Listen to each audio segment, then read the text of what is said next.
Good morning, Paul here, down by the river again.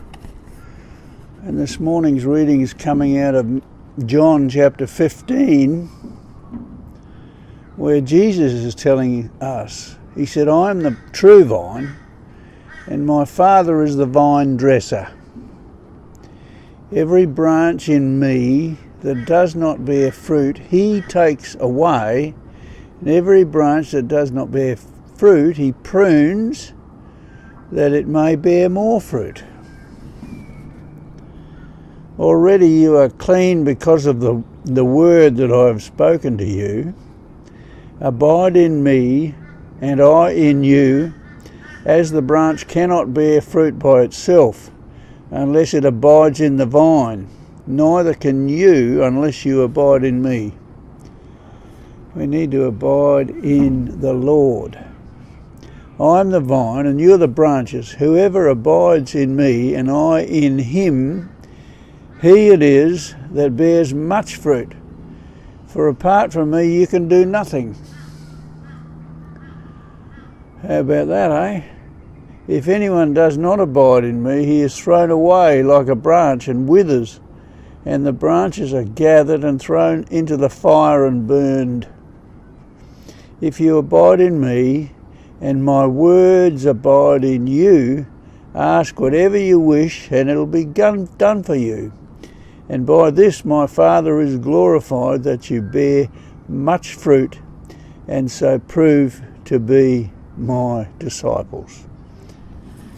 So if you abide in him and his words abide in us, we will be able to ask anything, and we'll be able to do some good works and be good fruit for the Lord, so that the Lord is glorified.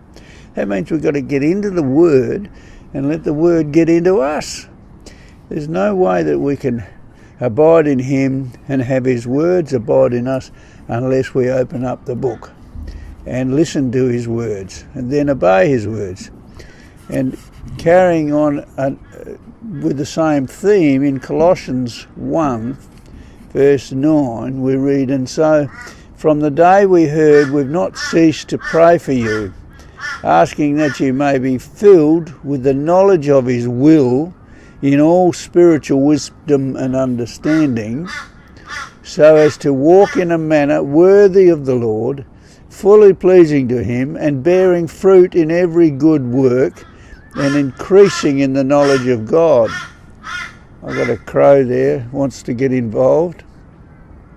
And increasing in the knowledge of God. May you be strengthened with all power, according to his glorious might, for all endurance and patience with joy, giving thanks to the Father who has qualified you to share in the inheritance of the saints in light.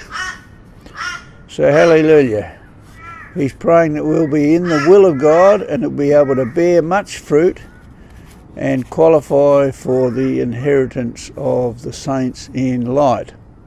Hallelujah. We definitely need the word of Christ. We definitely need to get into his word and allow it to abide in us. The more we meditate on it and think about it, allow his Spirit to fill our hearts and guide us and lead us wherever we go into the work that he wants us to do. When you're in the will of God, you will be blessed, and you'll know you're in the will of God because you'll know in your knower that's what God wanted you to do.